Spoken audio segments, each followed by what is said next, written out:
me deixa muito humilde, pensando no fato que Deus manda anjos poderosos, fortes, capazes de matar mais do que 100.000 pessoas numa noite só,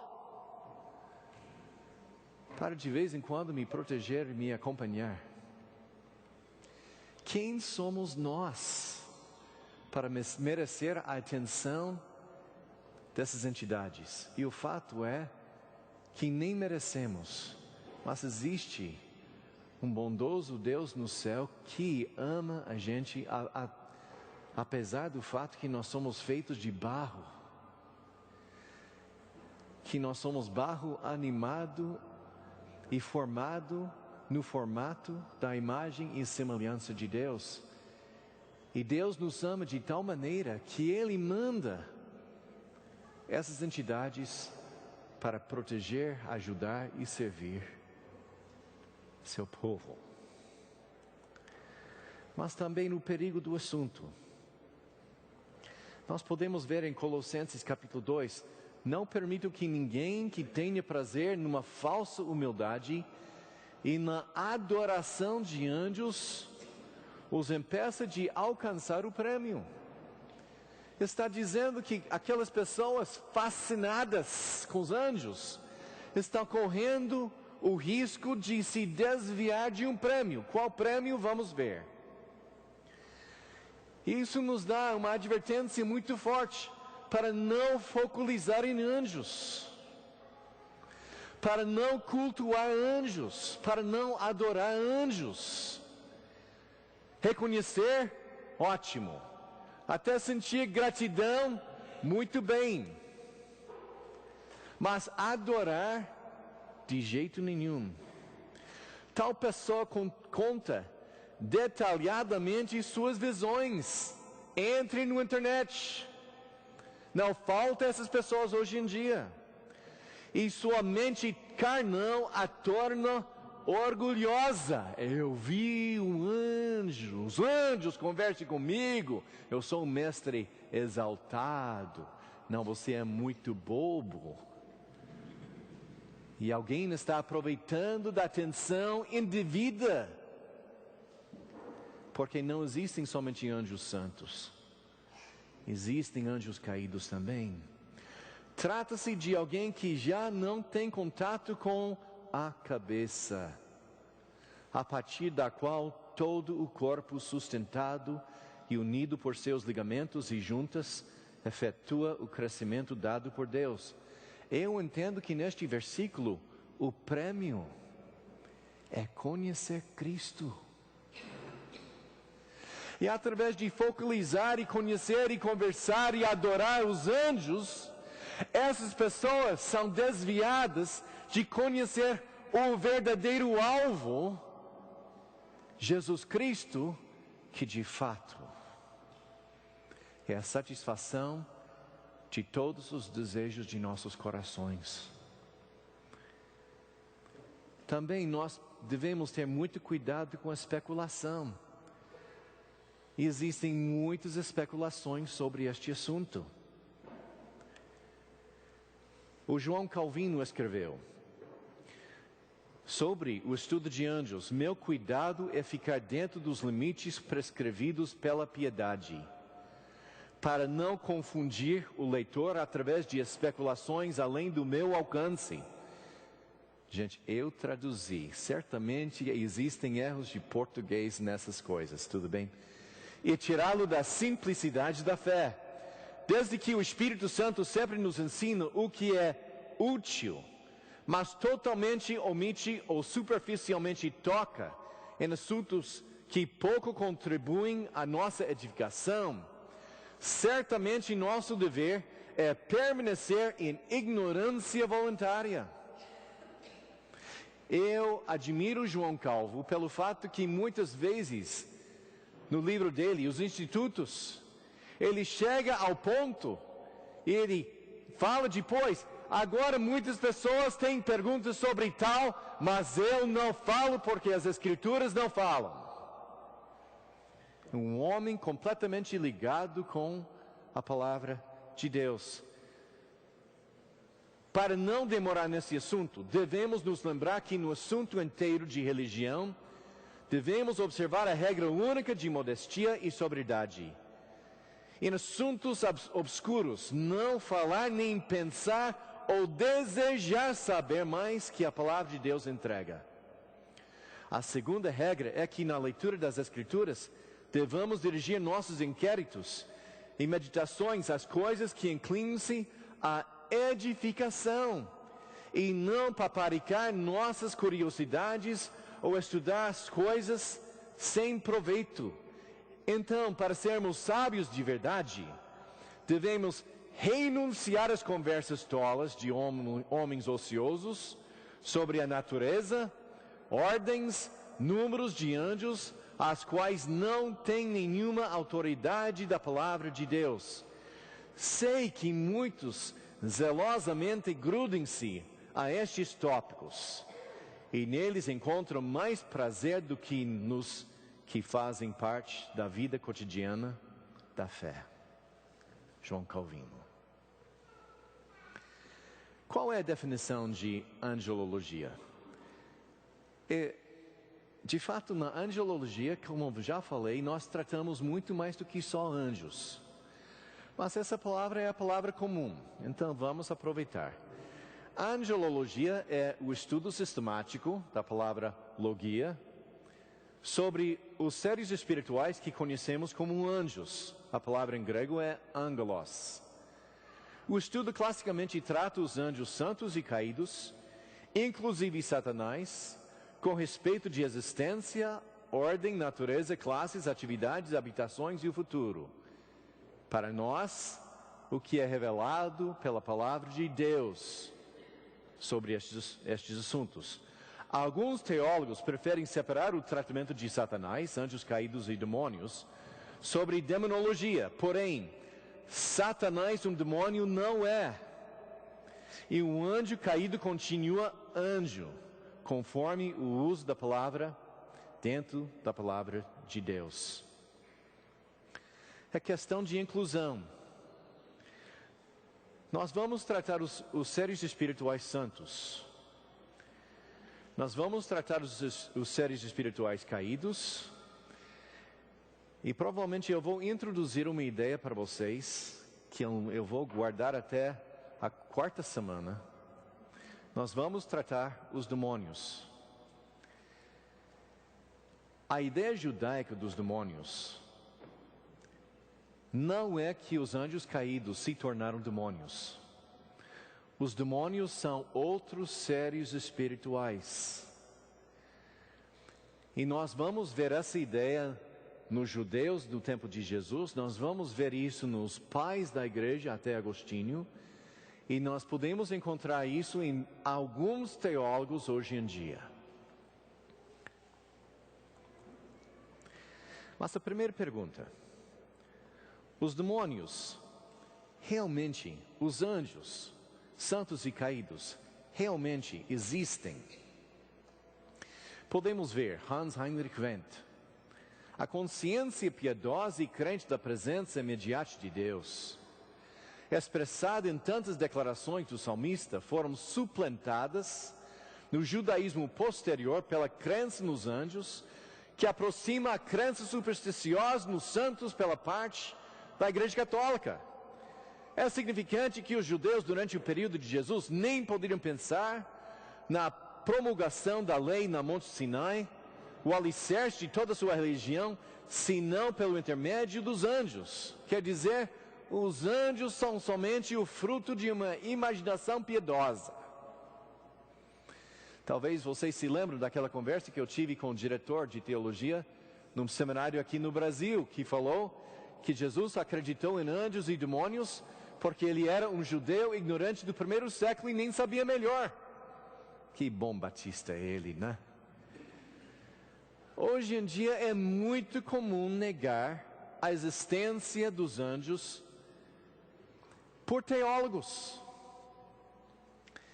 E se não negar, é tratar o assunto tão superficialmente que quase não vale a pena. Aqui é a palavra da verdade, escrita por Dale Moody, grande teólogo batista dos Estados Unidos.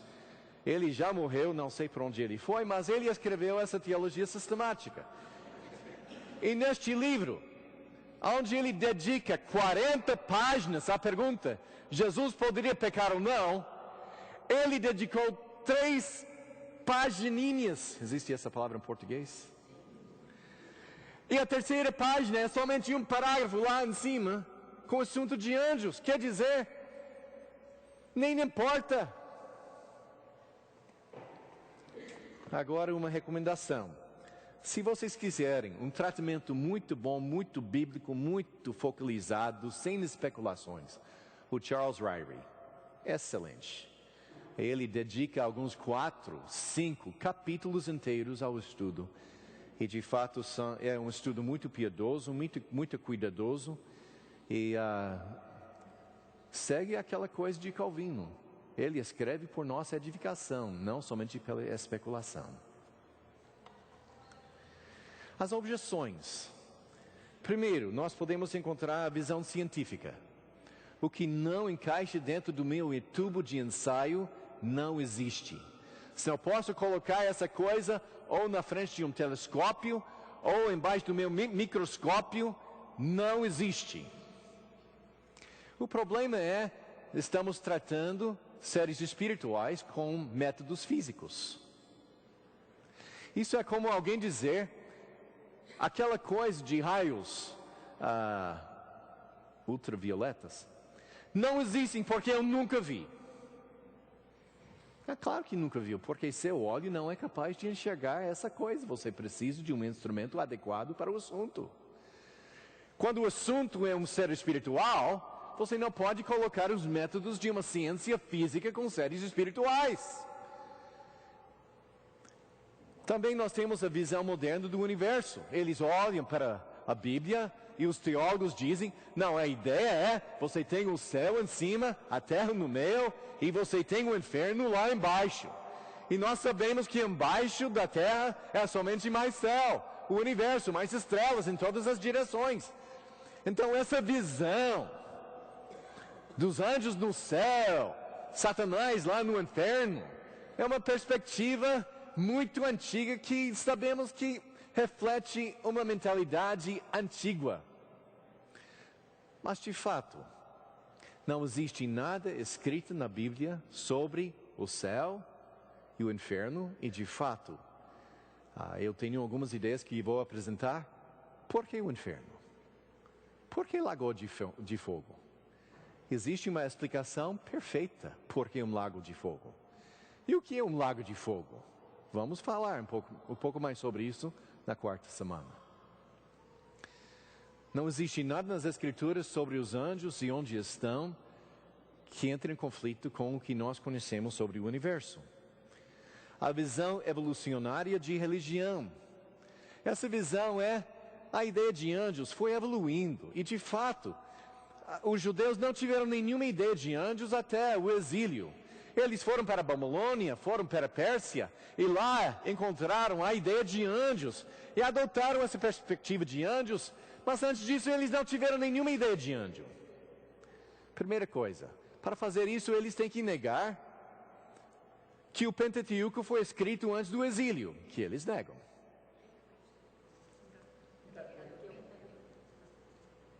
É essa palavra que ela falou. Eles dizem que os primeiros 5 livros de Moisés foram escritos durante o exílio para explicar de onde nós viemos e criar uma religião. E se for a verdade, então Jesus errou, Paulo errou, os autores dos evangelhos erraram, todo mundo errou além dos grandes acadêmicos. Eu adoro homens que podem ficar sentados nos seus escritórios 3.000 anos depois e descobrir somente por pensar tudo o que aconteceu. Bobagem. A ideia de um anjo, e além disso, todas aquelas culturas daquela região tiveram ideia de anjo. Os budistas têm ideia de anjo. Quase todas as religiões do mundo que eu sei têm a ideia de seres espirituais. E muitos antes do escrito da Bíblia. Então não era necessário uma evolução para desenvolver a ideia de anjo. E não somente isso. Nós acabamos de ver que não era evolução, era devolução. Antes eles tiveram uma ideia muito exaltada de Deus, que foi substituída por uma ideia inferior de anjos. Então, a ideia de anjo é evolução, é devolução. Não prestem atenção aos teólogos, são confusos. Somente abrem a palavra de Deus e fiquem com a palavra. Outra sugestão é a ideia de anjos como acomodação. Ninguém falou mais em anjos do que Jesus. Ninguém conversou com demônios mais que Jesus. Ou Jesus era tão louco quanto nós, ou ele foi enganado, ou eles dizem, não, ele estava tentando tratar a epilepsia, mas ele sabia, eles acham que é um demônio, então ele tratou a epilepsia, talvez teve lítio escondido na sua roupa, não sei. Mas ele falou que ele estava tratando de um demônio somente para agradar aquelas pessoas observando e não escandalizar.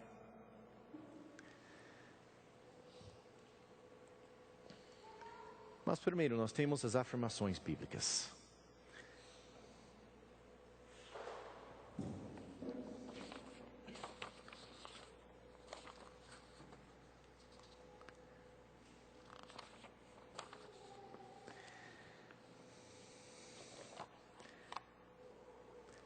Sendo protestantes e evangélicos, muito menos sendo batistas, afirmamos que as Escrituras são nossa única regra de fé e prática. E suas afirmações sobre os seres espirituais são definitivas para nós. Para os seculares e materialistas, nenhum argumento basta. E para os cristãos, nenhum argumento é necessário. Todos os argumentos que os evangélicos oferecem na defesa da inspiração e da inerência das Escrituras são, de uma forma, nossos argumentos pela existência de seres espirituais. O apoio bíblico que nós temos sobre a existência dos seres espirituais é extensa e vasta. Desde o primeiro livro da Bíblia, o Gênesis, capítulo 3, se não Satanás, então o serafim que Deus colocou no jardim. Até o fim de Apocalipse, nós encontramos anjos em todos os lugares das Escrituras. E nós não podemos dizer que nós encontramos os anjos somente em um período, quando as Escrituras foram escritas. Nós encontramos os anjos no tempo de Abraão, nós encontramos anjos no tempo dos juízes, nós encontramos anjos no tempo do exílio, nós encontramos anjos no tempo de Jesus, dos apóstolos, até no livro de Apocalipse. Em todas as épocas, em todas as literaturas, as genres das Escrituras, nós encontramos anjos centenas de vezes. Então não falta evidências para defender que os anjos existem. Foi escrito pelo teólogo James Strong. As Escrituras claramente ensinam a existência de anjos que visitam este mundo. É sua tendência em geral. Até um leitor superficial da palavra de Deus deve ser convencido que ela revela a existência e presença de seres pessoais de outra esfera entre o ser humano, através das quais Deus comunica, ajuda e protege. Bem como outros anjos cuja influência é pelo mal e a destruição de felicidade. Todavia, há os que declaram que todo ensinamento assim é puramente figurativa, que os anjos bons da palavra não são nada senão a bondade e misericórdia de Deus, e os anjos malignos seus atos aflitivos, punitivos ou castigadores. Quer dizer, a teóloga que fala que o demônio é simplesmente uma figura de Deus castigando alguém. Tais interpretações merecem a acusação de manejar a palavra de Deus com dolo. Para o crente, basta um exemplo só para confirmar que alguma coisa existe. E com essa multidão de referências que nós temos, eu não entendo como alguém pode se chamar de crente e não aceitar o que a Bíblia fala sobre essas pessoas. Com respeito do Antigo Testamento, nós encontramos anjos propriamente ditos, primeiro cuidando de Agar no deserto, também salvando a vida de Isaac quando Abraão estava pronto para sacrificá-lo. Nós encontramos anjos no Êxodo, nós encontramos anjos na vida de Davi, nós encontramos os anjos nas profetas, entre os profetas, explicando as revelações de Deus. Na vida de Jesus Cristo, nós encontramos os anjos anunciando o nascimento de João Batista, anunciando o nascimento de Cristo, anunciando até para os pastores que Jesus ia nascer. Nós encontramos os anjos cuidando de Jesus durante sua tentação. Nós encontramos os anjos cuidando de Jesus no jardim.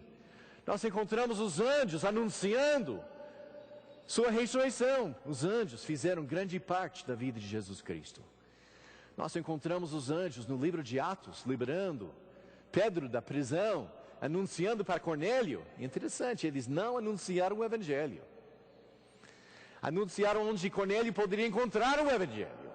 E deveria pedir o Pedro chegar e comunicar o Evangelho. Mas o próprio anjo revelou para Cornélio como ele poderia encontrar o Evangelho. O anjo que falou com Paulo: todos que ficam no barco serão salvos. Nós encontramos os anjos no livro de Apocalipse acompanhando João, explicando as revelações de Jesus Cristo para ele. Os anjos fazem parte de nossos pensamentos. Nós temos todo o apoio necessário para acreditar que os anjos existem. E agora, o que faremos com as afirmações extra-bíblicas? Eu não sei o que fazer com essas coisas que nós encontramos. Se você for para a internet, você pode encontrar pessoas relatando que algo aconteceu na vida daquela pessoa, e a pessoa dá seu nome, os nomes das outras pessoas envolvidas, a data quando aconteceu, querendo dar toda a confirmação de eu sou testemunha ocular do que aconteceu. E somente por interesse, eu procurei os nomes das pessoas. Existe tal pessoa em tal cidade. Tem telefone, pode ligar. Eu acho que não é errado compartilhar essas coisas, porque nós temos nas Escrituras pessoas compartilhando suas experiências com anjos. Então não deve ser uma blasfêmia para alguém compartilhar suas experiências. Então eu vou compartilhar. Eu estava pastoreando a segunda igreja sobre meu cuido. E era uma igreja difícil. Era aquela igreja batista do interior, cheia de pessoas cri-cri, sempre me dando dificuldades. Após o primeiro ano, eu tinha chegado na conclusão que Deus fez uma brincadeira, palhaçada, comigo, me colocando naquela igreja somente para me atormentar. E, gente, eu estava muito triste com aquela situação. Eu queria sair daquela igreja, mas eu já tinha vendido minha casa, eu estava vivendo na casa pastoral da igreja, não tive outras opções para morar. Eu com minha esposa e 3 filhos, eu estava preso naquela igreja sem saída. Mas eu posso dizer alguma coisa, naquela circunstância eu aprendi a orar. Eu não sei as horas e horas e horas que eu passei no meu rosto prostrado diante de Deus, clamando a Deus para saber como cuidar daquela igreja. E uma noite eu estava dormindo no meu quarto e nós tivemos um cocker. Qual foi o nome dela? Taffy. E houve uma regra. Taffy poderia estar na casa, mas pular em cima da cama ganhou a pena da morte. Tudo bem?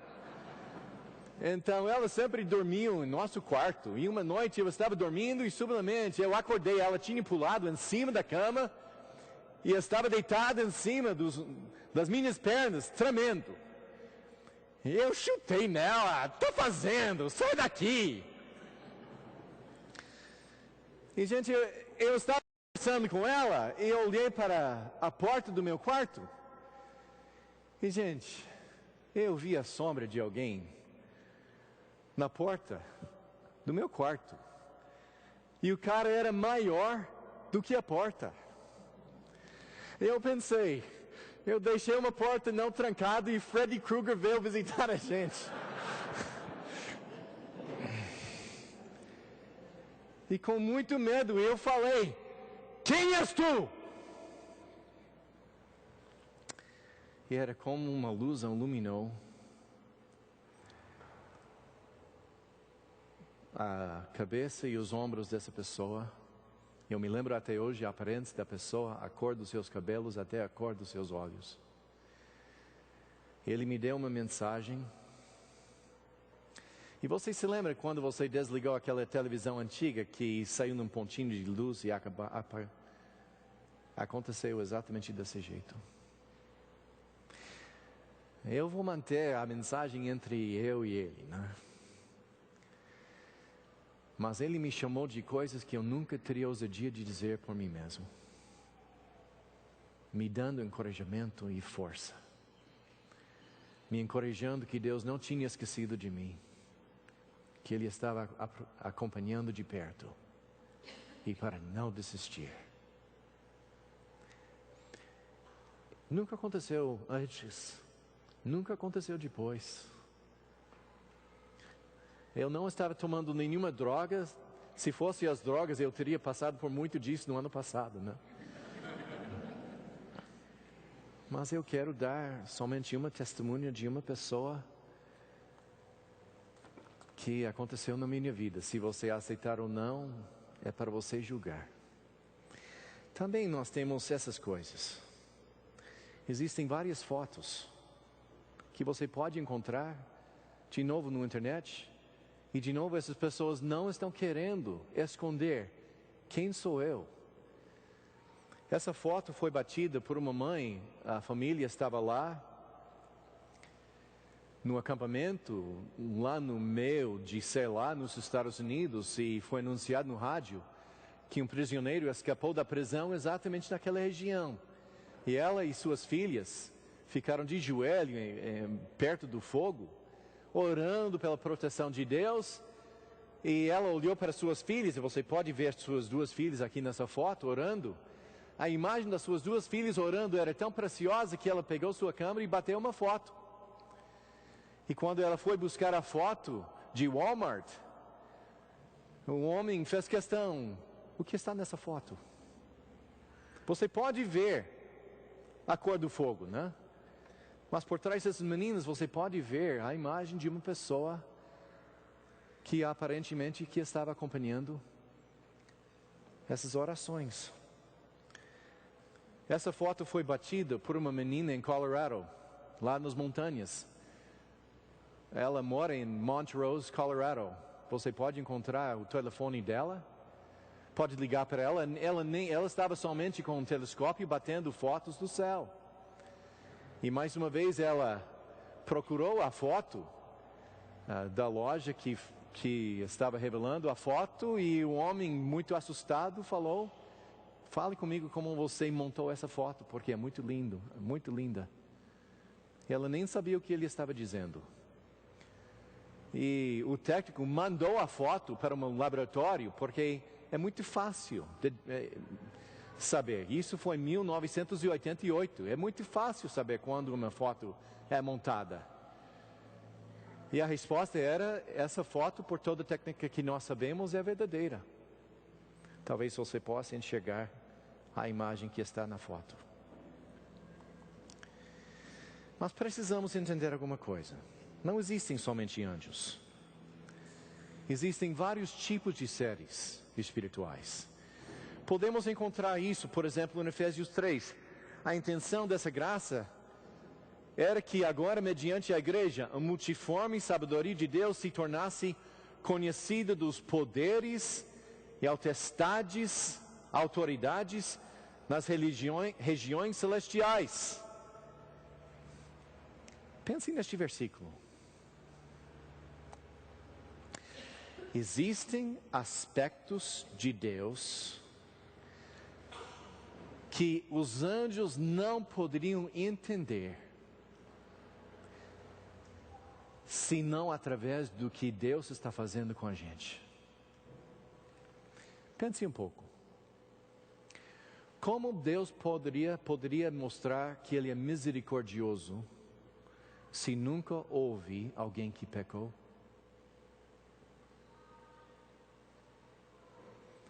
Sem pecador não tem necessidade de misericórdia.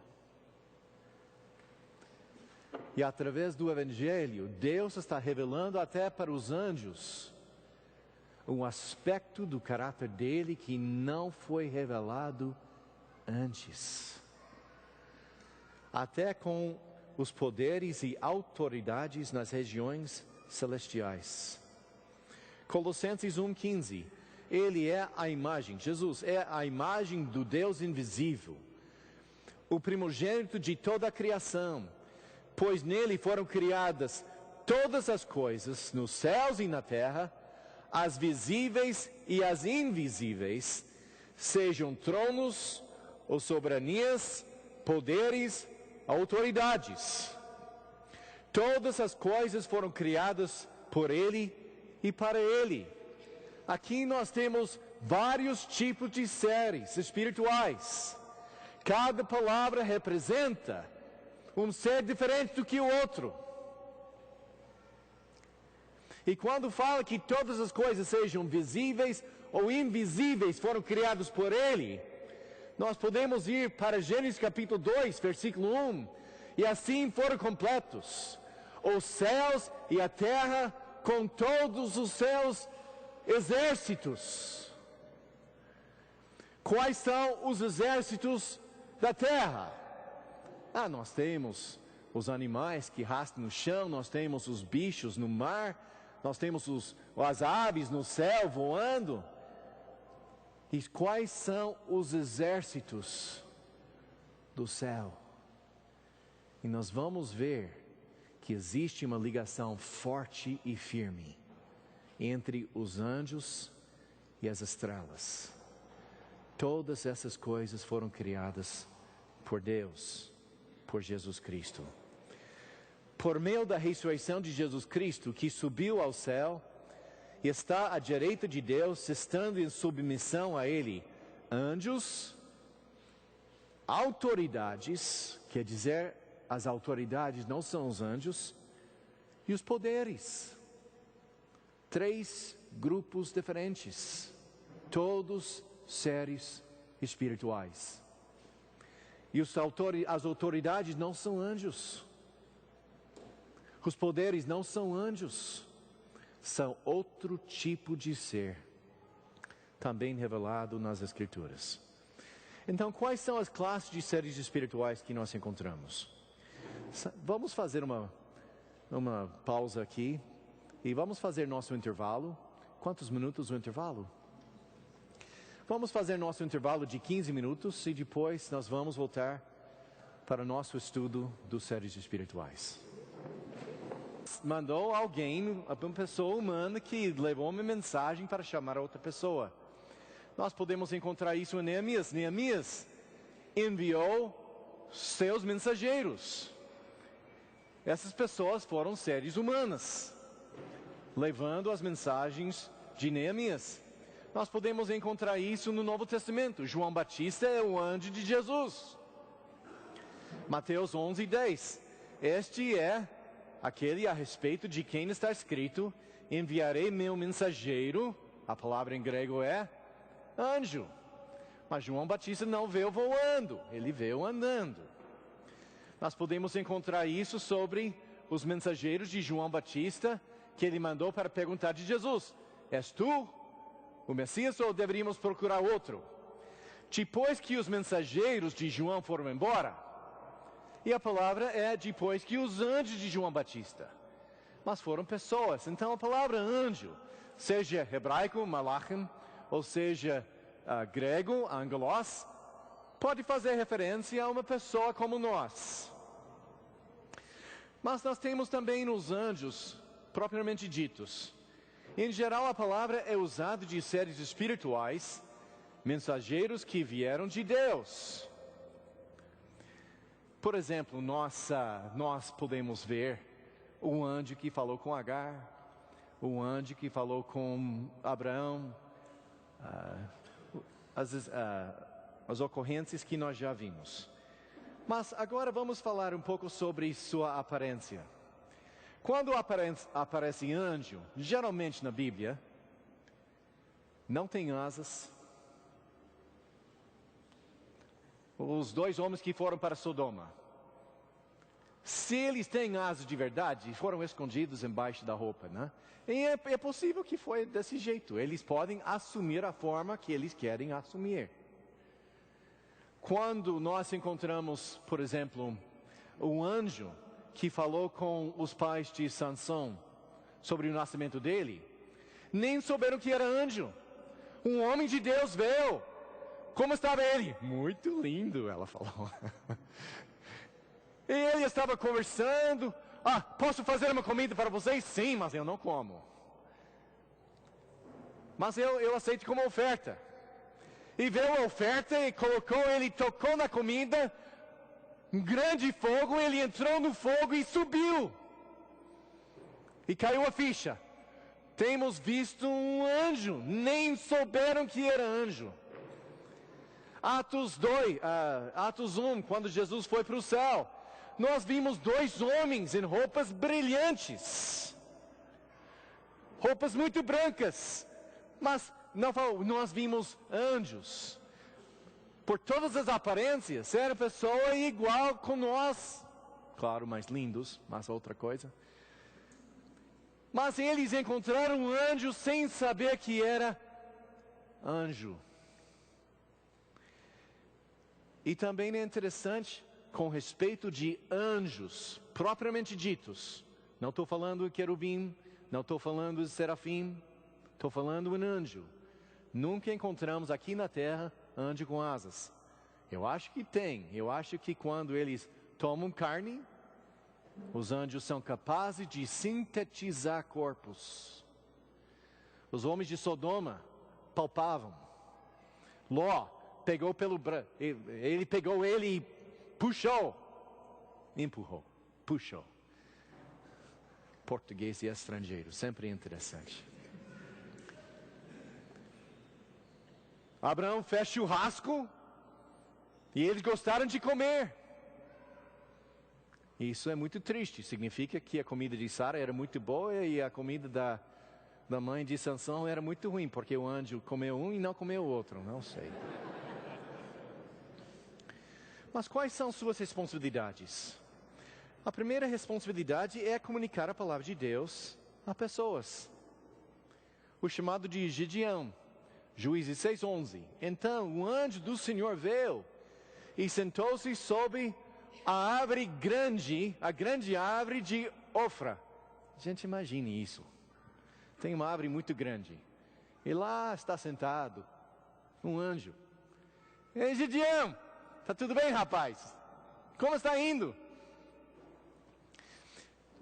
Gideão, filho de Joás, estava malhando o trigo num tanque de prensar uvas para escondê-los dos midianitas. Então o anjo do Senhor apareceu a Gideão e lhe disse: o Senhor está com você, poderoso guerreiro. Que poderoso guerreiro, hein? Se escondendo num lugar para malhar trigo. A concepção de Sansão. Certo dia o anjo do Senhor apareceu a ela, a mãe de Sansão, e lhe disse: você é estéril, não tem filhos. Eu acho que ela já sabia. Mas engravidará e dará à luz um filho. Todavia, tenha cuidado, não beba vinho nem outra bebida fermentada, e não coma nada impuro. Somente para dizer, o anjo do Senhor veio e deu a mensagem. Nós podemos ver Gabriel e suas mensagens para Zacarias, Maria e José. Bem interessante, né? O velho fez essa pergunta: como posso saber que essas coisas são verdadeiras? Você não vai falar mais. A menina de 14 anos: como posso fazer essas coisas? Não, menina. E ele explicou: é muito bom ser uma pessoa ignorante, porque o anjo tem mais paciência com você.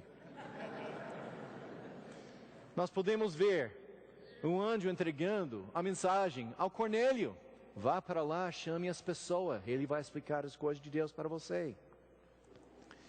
Desculpe, eu não sou mestre de PowerPoint, gente. Mas são mais que mensageiros. São ajudantes e servos, servindo ambos Deus e o ser humano. Segundo Samuel 24, o anjo destruidor. Então o Senhor enviou uma praga sobre Israel desde aquela manhã até a hora que tinha determinado. E morreram 70.000 homens do povo, de Dan a Berseba. Quando o anjo estendeu a mão para destruir Jerusalém, o Senhor arrependeu-se de trazer essa catástrofe. E disse ao anjo destruidor: pare, já basta. Naquele momento, o anjo do Senhor estava perto da eira de Aruana, o Jebuseu. Ao ver o anjo que estava matando o povo, disse Davi ao Senhor: qual foi a mensagem que o mensageiro estava querendo entregar? Ele não estava entregando nenhuma mensagem. Deus mandou um anjo para matar pessoas. Isso significa que anjo não é simplesmente mensageiro. Também significa servo. Daniel 7:10. De diante dele sai um rio de fogo. Milhares de milhares o serviam. Milhões e milhões estavam diante dele.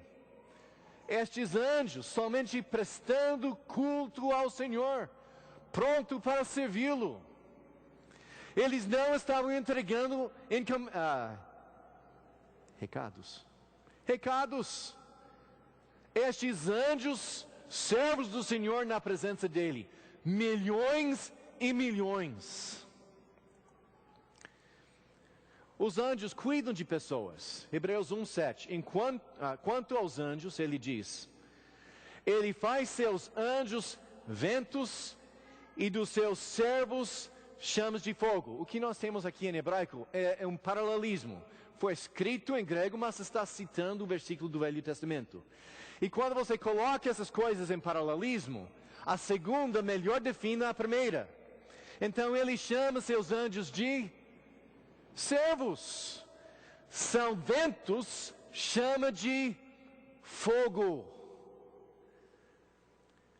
Um componente essencial de um anjo é fogo.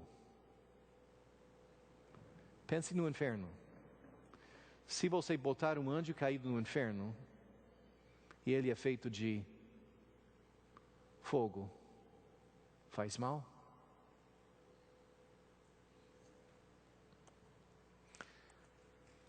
Essa palavra de servo, leiturgos, em grego, é usado de um servo público, um carpinteiro, um obreiro ou um clero.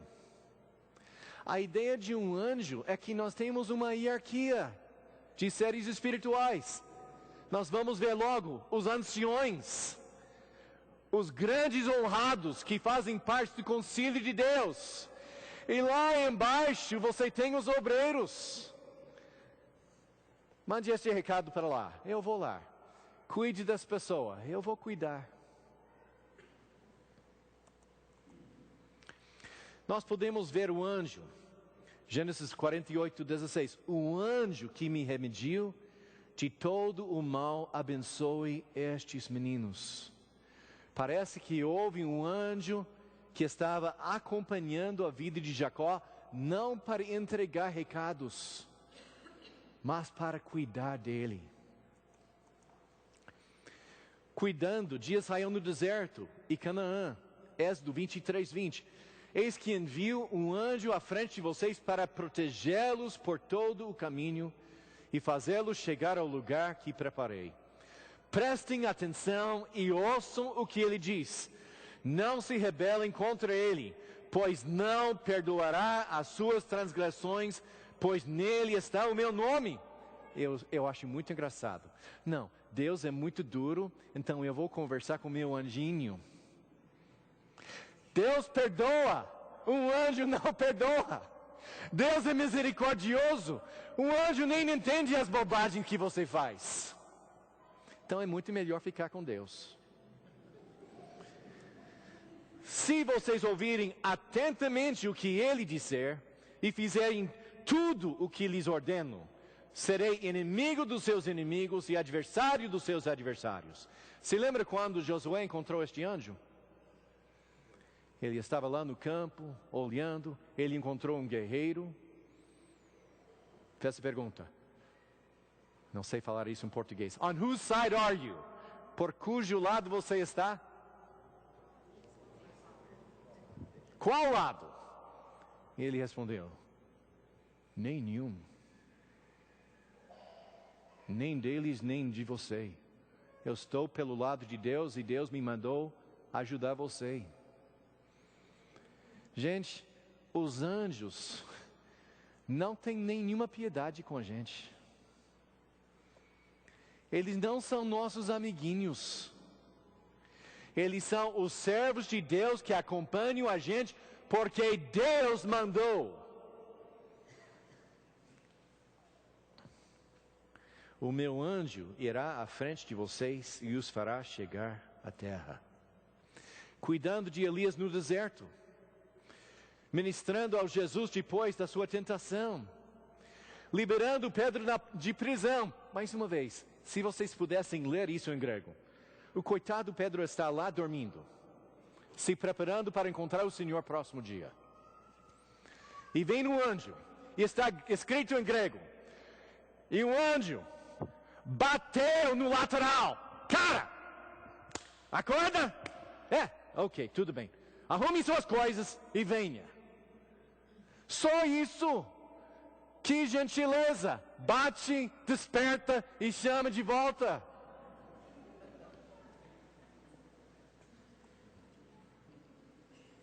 Não somente mensageiros, mas também ministros, tanto de Deus quanto de homens. Nós podemos ver uma confirmação. É como em português. Churrasqueiro é uma coisa, churrasqueira é outra coisa. Eu não sei como se chama a mulher que faz churrasco, mas churrasqueira. E eu já perguntei, se um homem pode ser um tesouro, o que é mulher? Ok, perdoe-me, eu vi seu rosto. O masculino e feminino são associados com a mesma coisa, a mesma ideia, mas são coisas diferentes. Malachim é anjo. A forma feminina, malacha, significa obras.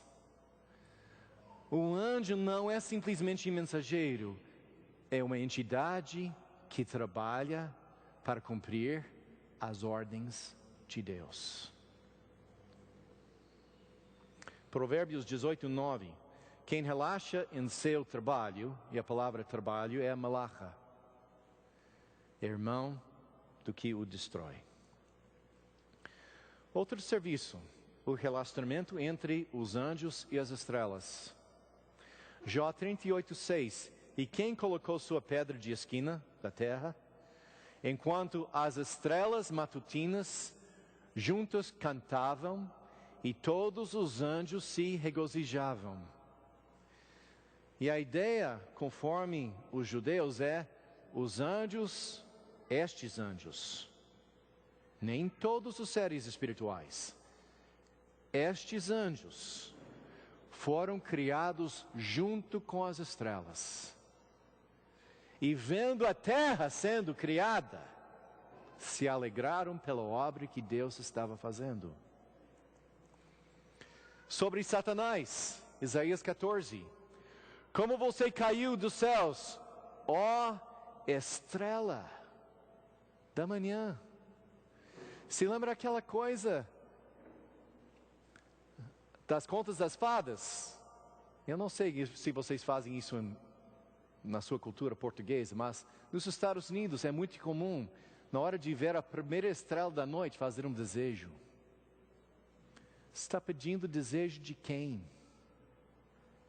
Aquela coisa de Walt Disney, viu a estrela em formato de um anjo para atender Giuseppe e seus pedidos. Como foi atirado à terra você que derrubava as nações? Você que dizia no seu coração: subirei aos céus, erguerei o meu trono acima das estrelas de Deus. Essas estrelas, gente, não são somente bolas de fogo. Está falando sobre os outros anjos, os outros seres espirituais. E me assentarei no monte da assembleia. Qual assembleia? Das anciões. No ponto mais elevado do Monte Santo. Subirei mais alto que as mais altas nuvens. Serei como o Altíssimo. O Apocalipse 12. Então apareceu no céu outro sinal. Um enorme dragão vermelho com 7 cabeças e 10 chifres, tendo sobre as cabeças 7 coroas. Sua cauda arrastou consigo 1/3 das estrelas do céu, lançando-as na terra. Eu queria saber quando 1/3 de todas as estrelas do universo chegaram aqui na terra. Seria um churrasco imediato e término. Não foram estrelas que chegaram aqui na terra. Houve então uma guerra no céu. Miguel e seus anjos lutaram contra o dragão e seus anjos revidaram. Qual é a identidade desses anjos? São as estrelas. Mas estes não foram suficientemente fortes e assim perderam o seu lugar no céu. A ideia é: as estrelas, como Deus criou o homem para cuidar da terra. E para cuidar da terra nós somos feitos de quê? Terra. Nós somos feitos de um alimento que convém com nosso ambiente de responsabilidade. Deus criou os anjos, não todos os anjos, mas um grupo de anjos, para cuidar das estrelas. As estrelas são compostas de quê? Fogo. E Hebreus 1, os anjos são compostos de quê? Fogo. Por que os anjos são feitos de fogo? Para cuidar das suas responsabilidades. Mas em vez de cuidar das suas responsabilidades, isso é a quarta semana.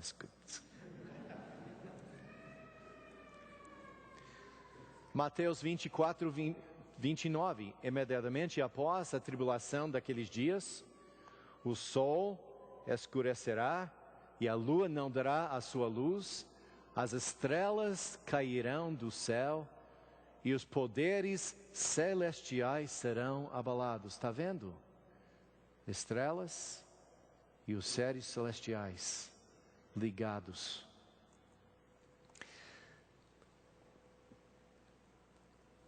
É por isso que nós podemos tratar do assunto, o conceito dos exércitos dos céus, o Senhor dos exércitos. A ideia que nós encontramos nessa frase, essa palavra exército é usado tanto das estrelas quanto dos anjos. E estes anjos que cuidam das estrelas também fazem parte do exército de Deus. Eu não sei se eu tiver tempo por isso, mas quando é que Satanás arrastou 1/3 das estrelas para o céu, do céu para a terra? Apocalipse 12, durante o nascimento de Cristo. E eles desceram, fizeram seu negócio, promoveram a morte de Cristo, não conseguiram e voltaram para o céu. Para depois Miguel mais uma vez retirá-los para lançá-los aqui. Satanás chamou-los: meninos, vamos lá, o Messias vai nascer, precisamos matá-lo. E depois voltaram para o céu, para depois Miguel e seus anjos tirar do céu e lançar aqui em Mateus 24. Não é interessante que, por acaso, houve um exército dos anjos santos cumprimentando pastores também naquele momento? Agora eu vou desobedecer João Calvino e especular. Será que um exército para destruir o menino chamou outro exército? Eu posso imaginar aquele exército de Deus, dos anjos santos de Deus.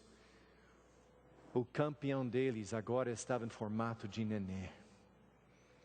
O Criador do universo agora era criança. E ninguém reconheceu. Eu posso imaginar, perdoe-me Deus, aqueles anjos, meninos, é horrível. O Criador do universo está nessa, como se chama? Manjeador? Vamos fazer uma festa. Festa de surpresa. E aquele exército que veio para proteger o menino cantou: o Salvador veio. Também estes anjos são chamados de sentinelas. Daniel 4. Sentinelas? Eu copiei deste versículo. A decisão é anunciada por sentinelas. Sentinelas, obrigado.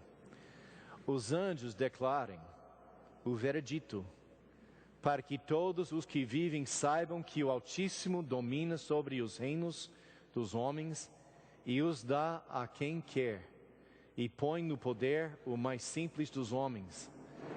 A ideia é que estes anjos, sentinelas, estavam olhando para Nabucodonosor. Eu levei 3 anos para pronunciar aquela palavra. E disseram: este homem é arrogante. Vamos dar um tratamento nele. Nós encontramos eles também em Zacarias 1, 8-13. Durante a noite tive uma visão, apareceu na minha frente um homem montado num cavalo vermelho. A pergunta é: este cavalo pode ganhar o Kentucky Derby? Ele estava parado entre as murtas, num desafiladeiro. Atrás dele havia cavalos vermelhos, marrons e brancos. Então perguntei: quem são estes, meu senhor? O anjo que estava falando comigo respondeu: eu lhe mostrarei quem são. O homem que estava entre as murtas explicou: são aqueles que o Senhor enviou por toda a terra. E eles relataram ao anjo do Senhor que estavam entre as murtas: percorremos toda a terra e a encontramos em paz e tranquila. Então existem estes anjos cuja única responsabilidade é vigiar a terra. Mas também olha só essa interação entre os anjos e Deus. Então o anjo do Senhor respondeu: Senhor dos exércitos, até quando deixarás de ter misericórdia de Jerusalém e da cidade de Judá, com as quais estás indignado há 70 anos? Então o Senhor respondeu palavras boas e confortadas ao anjo. Você pode imaginar essa conversa? Um anjo conversando com Deus, falando como uma criança fala com seu pai. Quanto tempo mais, Senhor? E como é que o Senhor respondeu? Quem és tu para perguntar a mim? Foi assim? Com palavras suaves. Calma. Calma. Até os anjos têm questões. Até os anjos têm perguntas e dúvidas. E Deus responde a eles com misericórdia, com gentileza. Na quarta semana nós vamos olhar para 2 Reis, capítulo 20, onde Deus chama os anjos bons e maus numa conferência e está perguntando dos dois, como é que eu posso matar Rabi? E um anjo mentiroso chega e fala, eu vou ser um profeta falso na boca dos seus profetas. E Deus respondeu, boa ideia, faça. Essa é sua perspectiva sobre a interação dos anjos santos e caídos de Deus? Até fazem conferências. Lá no céu são como vizinhos bonzinhos e vizinhos malvados. Mas são vizinhos. E tudo isso está acontecendo e a gente nem tem ideia do que está acontecendo. E o anjo do Senhor, 52 vezes em 52 versículos nós encontramos essa frase, o anjo do Senhor. E o problema com o anjo do Senhor é o seguinte: ele é chamado o anjo do Senhor, mas ele fala como se fosse Deus. Veja Êxodo. Moisés pastoreava o rebanho de seu sogro Jetro, que era sacerdote de Midian. Um dia levou o rebanho para o outro lado do deserto e chegou a Horebe, o monte de Deus. Ali o anjo do Senhor lhe apareceu numa chama de fogo que sai do meio de uma sarça. De novo, fogo não oferece nenhum perigo para anjo. Moisés viu que, embora a sarça estivesse em chamas, não era consumida pelo fogo. Que impressionante, pensou. Por que essa sarça não se queima? Vou ver isso de perto. O Senhor viu que ele se aproximava para observar. Então, onde está o Senhor? E então, do meio da sarça, Deus o chamou. É o anjo do Senhor ou é Deus? Uma das explicações é, não, o anjo é tão associado com Deus e ele é tão bom mensageiro que ele comunica com a pessoa como se fosse Deus, mas não é Deus, mas ele está relatando perfeitamente as mensagens que Deus queria relatar. Mas a alternativa é que nós temos aqui Cristo pré-encarnado. O que significa mensageiro de Deus? Quem leva a palavra de Deus. Qual é o nome de Jesus Cristo antes da encarnação? No princípio era a palavra. Mas a palavra de Deus é viva. Quando a palavra de Deus sai do peito do Pai para comunicar a mensagem do Pai, sai vivo. Sai pessoa. Sai o que nós chamamos hoje de Jesus. E cada vez que nós encontramos Deus nas Escrituras, por exemplo, ninguém tem visto Deus. Então o que faremos com Êxodo 24? Os anciões subiram para o monte e lá viram e jantaram com Deus. Ezequiel, eu vi uma pessoa, uma entidade sentada num trono. É Deus, mas não é o Pai. É a palavra. É como Hebreus 1 fala, a representação exata do resplendor da glória do Pai. E muitos nós entendemos que o anjo do Senhor, a mensagem do Senhor, a palavra do Senhor, É o próprio Jesus Cristo antes da encarnação, trazendo a mensagem. E é interessante, normalmente quando nós encontramos anjos servindo e fazendo, falta o artigo, não é o anjo, é somente um anjo. Mas em quase todas as vezes que nós temos um anjo entregando mensagem, é o anjo do Senhor. Quantos momentos nós temos mais? Minutos? 15. E os outros seres espirituais? Eu já falei muito nos anciões. O Joãozinho, o apóstolo, subiu no céu, para o céu, chegou no céu e encontrou somente Deus, Cordeiro, 4 seres viventes e 24 anciões. Por muito tempo que eu achei que era uma figura para Israel e a igreja, as 12 tribos de Israel e os 12 apóstolos. Mas eu fui convencido por um grande teólogo, Fernando Leite, que não são essas pessoas, não. É a assembleia dos anciões. Não podemos chamar essas pessoas de anjos. Não são servos. Não são meninos de recado. São seres de quantos anos, não sei. Não foram criados junto com as estrelas. É o concílio de Deus que sempre acompanhou as decisões e planos de Deus para todo sempre.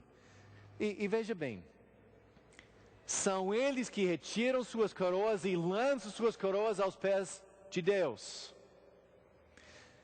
Eu já ouvi, por exemplo, que nós crentes, nós vamos tirar nossas coroas e lançar nossas coroas aos pés de Jesus. Então o galardão não vale a pena, porque não vale a pena você fazer muito pouco. No fim você vai tirar sua coroa e lançar aos pés de Deus. Essa coisa de lançar nossas coroas nunca é escrito com respeito de crente. É somente estes anjos. E por quê? Cachorro velho morre com dificuldade, né? São os anciões. Por que os anciões estão fazendo isso? Porque Apocalipse é o fim da guerra de milhões de anos. Quando Deus vai acabar com Satanás e sua rebeldia. E por que aqueles 24 anciões estão tirando suas coroas e lançando suas coroas aos pés de Deus? É uma declaração, mesmo que ele foi traidor, nós somos fiéis e sujeitos. É uma declaração da fidelidade dos anciões ao Deus Pai. Nós podemos encontrá-los. Vamos procurar estes textos. Salmo 82.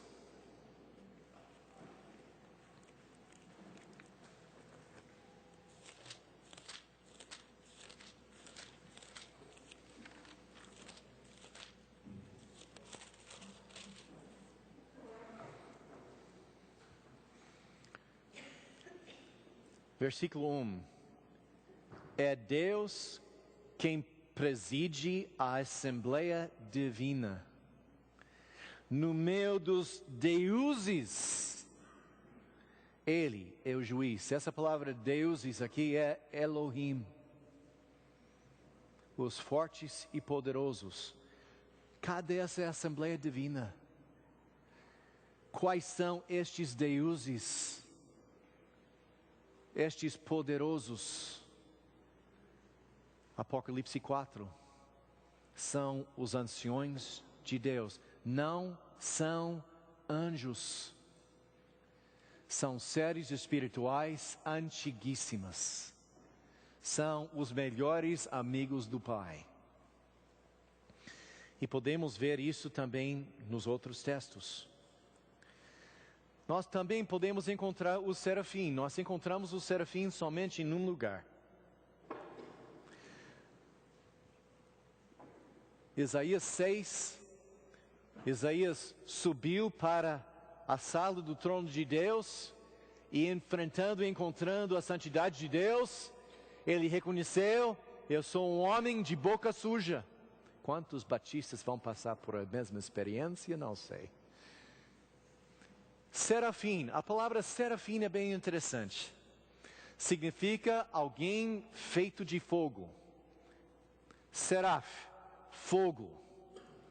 Essa palavra também é interessante. Eu não sei o que eu penso nisso. Isso é torta meia cozida, tudo bem? Serafim, essa palavra é usada sobre duas entidades. Os anjos diante do trono de Deus e as cobras fogosas que morderam o povo de Israel. O nome dessas cobras em hebraico é serafim. E também aquele anjo que caiu em Isaías 28 é serafim. E Satanás é chamado o grande dragão. Quem sabe? Os querubim. Querubim vem da palavra queruv, quem corta. Querubim significa quem está levando espada. A única responsabilidade deste anjo é proteção. Então, quando Deus estava querendo proteger, é bem complicado Gênesis 3, porque Deus colocou os querubim, houve mais que um, para guardar o caminho para a árvore da vida. Para o homem não estender sua mão, comer da árvore e viver para sempre numa situação pecaminosa. Gente, Deus retirou o homem do jardim por seu bem. É como o homem foi infectado de uma doença que somente a morte física poderia resolver. E para um homem realmente morrer, Deus colocou os querubim com espada flamejante no caminho para ele não ganhar acesso. E nós temos mais descrições sobre o querubim. Nós temos essas descrições em Ezequiel. Desculpe, eu não coloquei os versículos. Ezequiel, quando ele está vendo essa criatura que tem 4 rostos, que está mexendo, que não vira, mas muda em todas as direções, com grande espada. E João encontra exatamente o mesmo ser na sua visão. Você tem a roda dos anciões, mas próximo do trono, nos 4 cantinhos do trono, são as guarda-costas de Deus. O propósito do querubim, ele é guarda-costa. E Deus tira um das suas guarda-costas, ou 2 dos seus guarda-costas, e colocou lá no jardim, para Adão não comer da árvore. Mas o papel original de querubim é proteger o trono de Deus de invasão. E você não pode aproximar. Você não pode ficar de costas. Não, ele está olhando na outra direção e eu vou chegar e meter a faca nas costas de Deus. Porque tem 4 rostos. E também é interessante, cada rosto representa, nós encontramos representado aqui na terra. Águia, leão, touro, homem. E nós pensamos, não, isso é uma fantasia. Deus colocou o rosto do bicho num anjo para representar alguma coisa. E se Deus tivesse feito o oposto? O meu guarda-costa, ele tem formato de cara assim, eu vou criar um bicho com formato de cara para representar ele. Anjo, de força, touro, de coragem, leão. Alert.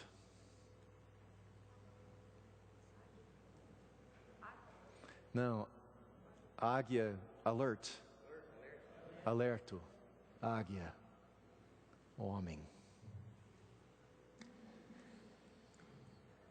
Os judeus também falam sobre este anjo, os Ofanim, anjo de roda.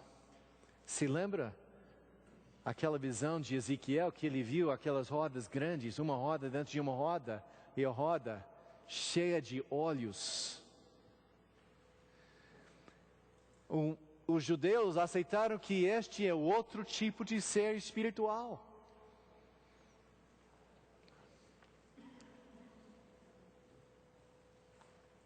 Eu deveria não ter feito isso, mas está tudo bem. O que temos visto hoje? Nós estamos estudando seres inteligentes, fortes e poderosos, espirituais e não humanos. Nós estamos acostumados de falar e chamar todas essas pessoas de anjos. Mas, biblicamente, existem vários tipos de seres espirituais. Há os anjos. Os anjos estão aqui na hierarquia. São os meninos de recado. São os meninos que cumprem as ordens de Deus. Os obreiros de Deus. Fortes, poderosos, dignos de respeito, chamados de filhos de Deus, são. Mas também tem outros anjos. Cachorro velho morre com dificuldade, é difícil, né? Tem outros seres espirituais. No pináculo da hierarquia são os tronos.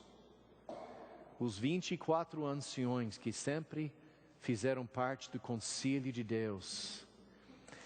Também nós temos os serafim, os anjos fogosos, os anjos de pureza, que estão lá na sala de trono de Deus, cultuando e adorando Deus. Também nós encontramos os querubim, os armados, os guarda-costas, os guerreiros, cuja responsabilidade é proteger o trono de Deus. Não são anjos, são querubim. Olha só o tamanho do universo. Se cada estrela tem anjo, quantos anjos são? O último que eu vi é 300 trilhões de estrelas no universo que eles sabem. E Deus está sentado no seu trono. Tudo bem, seu universo está um pouco bagunçado. Mas como o Salmo 2 fala, ele não está ameaçado não. Ele acha muito interessante tudo que está acontecendo. Ele sabe muito bem como vai resolver. Você pode imaginar as brigas que estão acontecendo entre um anjo e seu vizinho? Um anjo santo e outro anjo não? As conversas que estão acontecendo entre Deus e seus mensageiros? Os anjos que estão entre nós cuidando da gente e nem sabemos que estão presentes? E nós, idiotas, andamos no mundo como se fôssemos a única coisa importante em todo o universo. Mas sabe alguma coisa? Eu vou terminar com essa especulação. Depois de criar tanta coisa boa, linda, maravilhosa, poderosa e fantástica, por que Deus fez um verme como nós? O Milton, o grande poeta, fez uma sugestão. Satanás reclama que ele nunca poderia vencer Deus porque o jogo é inigual. Deus é Deus e Satanás é Satanás, nunca poderia vencer. Então Deus fez alguma coisa que nunca tem feito em toda a eternidade. Em vez de criar um ser espírito, Ele criou um ser feito de barro. E um dia, o próprio Deus assumiu o formato de barro. E mesmo em formato de barro, limitado com todas as limitações que nós temos, Deus venceu. E morrendo na cruz, a guerra antiga foi resolvida. Através de barro. Oremos. Querido Pai, eu estou falando sobre coisas que mal entendo. Eu falo com humildade e admiração, Pai. Sabendo que os anjos provavelmente estão morrendo de gargalhadas por este homem que nem sabe 1/10%, de 1/1000% da história. Mas estudamos essas coisas, Pai, porque são reveladas na Tua Palavra. E Tua Palavra também fala que tudo que está escrito por nosso bem. E se Tu tens revelado essas informações sobre os anjos, claramente essas revelações foram feitas para nos ensinar. Para nos ensinar mais sobre Deus, para ensinar mais sobre a Palavra de Deus, para ensinar mais sobre seu amor, sua misericórdia com o ser humano, colocando pessoas tão incríveis para nos proteger. E tudo isso nos deixa muito humildes, Pai. Que essa história antiga não gira em volta de nós. Nós somos somente a última sentença de muitos capítulos. E somos gratos, Pai, que Tu tens nos criado, para que nós, através de fé em Jesus Cristo, possamos participar nessa história e desfrutar da sua vitória. Obrigado, Pai. E eu oro isso em nome de nosso Senhor Jesus. Amém. Obrigado por sua presença e sua atenção.